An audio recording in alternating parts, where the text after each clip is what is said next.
चाणक्य आज अगर जिंदा होते तो वो भी चौंक जाते आपकी राजनीतिक कुटिलता पे। अगर भारतीय जनता पार्टी ये लिख करके दे देगी कि हम महिला प्रधानमंत्री बनाएंगे, तब भी हम इन पर भरोसा नहीं करेंगे।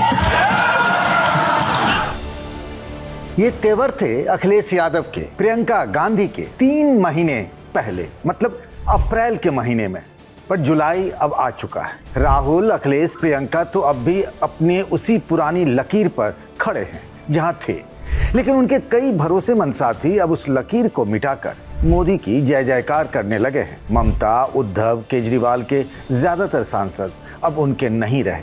तो कोई बात नहीं, आप कहेंगे इंडिया ब्लॉक के पास और भी तो लोग होंगे। जवाब है ऐसा नहीं, जो साथ होकर भी संसद के आने वाले मॉनसून सत्र में राहुल की विपक्षी एकजुटता को गच्चा देने वाले हैं। कांग्रेस के बड़े नेता पी चिदम्बरम कह रहे हैं कि बीजेपी स्टालिन और शरद पवार की पार्टी पर डोरे डाल रही है, तो बीजेपी के लोग कह रहे हैं कि अमित शाह का मिशन पूरा हो गया है। तो क्या संसद के इसी सत्र में परिसीमन बिल आएगा?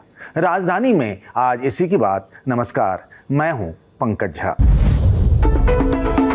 Brought to you by Sharda University, where the software engineer meets the talented photographer. The world comes together at Sharda University. अगले हफ्ते यानी 20 जुलाई से संसद का मानसून सत्र शुरू होने वाला है।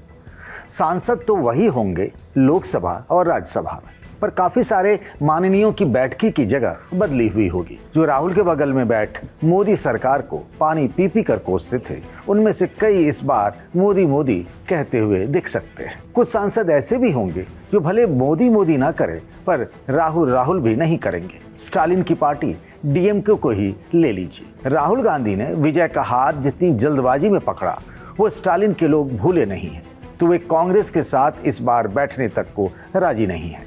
डीएमके के 22 सांसद लोकसभा में और 8 राज्यसभा में। बीजेपी की टॉप लीडरशिप ने स्टालिन को अप्रोच किया है कि आपकी परिसीमन को लेकर जो भी शंकाएं हैं उसे हम दूर करेंगे। डीएमके का कंसर्न हमेशा से सीटों की संख्या को लेकर रहा है कि हमारे साथ नाइंसाफी ना हो।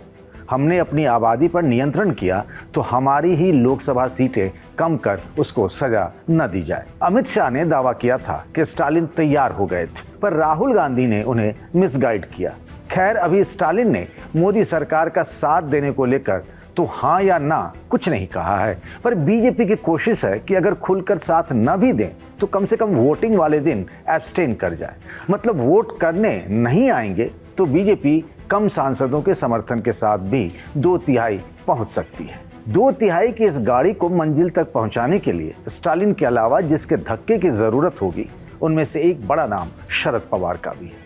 शरद पवार हैं तो इंडिया गठबंधन के साथ, पर बीच बीच में वो एनडीए के बड़े नेताओं से भी भेंट मुलाकात कर राजनीतिक माहौल गरमा देते हैं।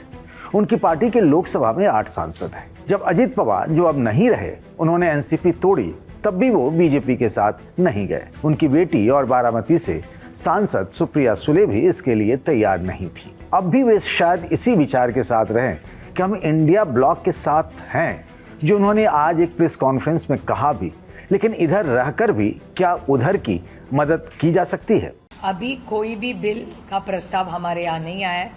कोई भी चर्चा डिलिमिटेशन के बारे में न हमने किसी से की है, न किसी ने हमसे की। तो जब बिल आएगा तब हमारा स्टैंड होगा, लेकिन जो भी बिल आएगा हमें विस्तार से इंडिया अलायंस में चर्चा करेंगे। हमारी जो चर्चा हुई थी उसके बारे में मैंने कई लोगों से उसमें चर्चा की थी। ध्यान दीजिएगा, सुप्रिया ने कहा कि आज के दिन, मतलब सुप्रिया का इशारा है कि कल की किसको खबर।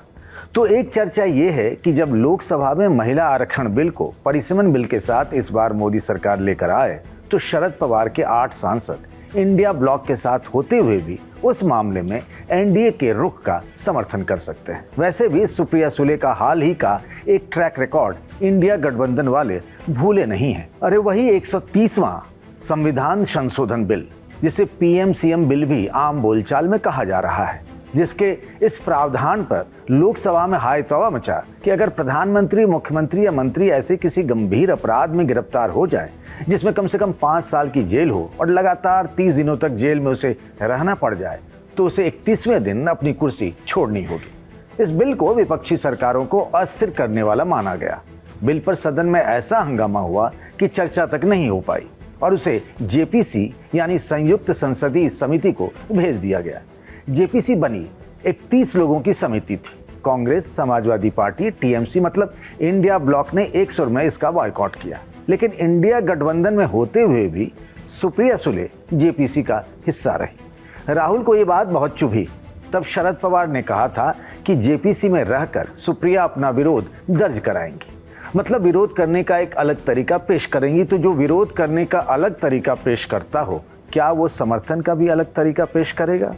मतलब ये कि इंडिया गठबंधन के साथ रहकर भी मोदी सरकार का किसी बिल पर साथ दे दिया जाए। विरोध तो कई मौकों पर जगन मोहन रेड्डी की पार्टी वाईएसआर कांग्रेस भी करती रही है, पर वो भी इधर से उधर हो जाए अगले मानसून सत्र में तो कोई अचरज नहीं होना चाहिए, क्योंकि 2019 से 2024 के बीच जगन मोहन रेड्डी का मोदी सरकार के लिए जो प्रेम था वो सभी को याद है। इनके लोकसभा में 4 ही सांसद हैं, लेकिन जो हाल है उसमें एक एक की अहमियत है। तो उद्धव ठाकरे से टूटकर जो 6 सांसद एकनाथ शिंदे के साथ आए, उनकी भी अमित शाह से मुलाकात हो गई। इन 6 के आने से पहले एनडीए के सांसदों की संख्या 292 थी। अब शिंदे के साथ आए सांसदों को जोड़ लिया जाए तो संख्या बनती है 298। कमाल तो किया ममता के साथ के लोगों ने। 28 में से 20 अब एनडीए की तरफ हैं, तो संख्या पहुंच जाती है 318। शरद पवार और जगन मोहन रेड्डी जिनका जिक्र हमने किया, उनके सांसद भी अगर बीजेपी के साथ आ जाते तो संख्या पहुंच जाएगी 330। अब अगर डीएमके के 22 सांसद महीन पॉलिटिक्स करते हुए एब्सटेन कर जाते हैं तो लोकसभा की जो मौजूदा नंबर गेम है उसके हिसाब से 2/3 बहुमत के लिए 346 सांसदों की जरूरत होगी। यानी इतना सब तिकड़म करने के बाद भी बीजेपी के पास 16 सांसद कम पड़ रहे हैं। अब यही देखिए एक तस्वीर 14 जुलाई के शाम की है। 2 दिनों पहले तक यूपी के सीएम ऑफिस को भी नहीं पता था कि उनके मुख्यमंत्री को दिल्ली जाना है। इस मुलाकात के बहाने ये चर्चा तेज हो गई कि समाजवादी पार्टी के कुछ सांसदों को भी साधने की कोशिश हो रही है। हो सकता है कि वोटिंग वाले दिन समाजवादी पार्टी के किसी सांसद की तबीयत खराब हो जाए, किन्हीं को अति आवश्यक कार्य के कारण सदन में अनुपस्थित रहना पड़ जाए। कहा जा रहा है कि बीजेपी के एक राष्ट्रीय महामंत्री समाजवादी पार्टी के उन नेताओं के साथ संपर्क में हैं जो भले अब अखिलेश यादव के साथ हों पर कभी भगवा पटका ओढ़ते थे, मतलब बीजेपी में थे। समाजवादी पार्टी के 37 सांसद हैं लोकसभा में। ऐसे में 24 सांसदों का इंतजाम कर पार्टी तोड़ना कम से कम आज की तारीख में तो बहुत मुश्किल है। तो बीजेपी की कोशिश है कि भले साथ ना आए लेकिन मौके पर काम तो आ जाएं। 2-4 ही सही, बूंद बूंद से घड़ा भरता है। एक ऑपरेशन पड़ोसी राज्य बिहार में भी चालू है तो 4 ही सांसद तेजस्वी की पार्टी से लोकसभा में, जिनमें एक उनकी बहन मीसा भारती है। कम से कम उनके बारे में तो ये आश्वस्त होकर कहा जा सकता है कि वो भाई का साथ नहीं छोड़ेंगे। पर बाकी के 3 लोगों का क्या? सुधाकर सिंह, अभय कुमार कुशवाहा और सुरेंद्र यादव। लेकिन ये सब सच में हो पाएगा तब ना।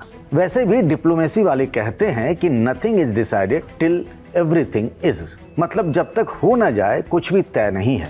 आपको क्या लगता है कि तय हो पाएगा क्या? बताइएगा कमेंट बॉक्स में। क्या सरकार तय कर देगी कि लोकसभा में 2/3 बहुमत उसके साथ है? राजधानी में आज के लिए बस इतना ही। इस वीडियो को बनाया हमारे साथी शुभम तिवारी ने। बाकी खबरों के लिए बने रहिए द लल्लन टॉप के साथ।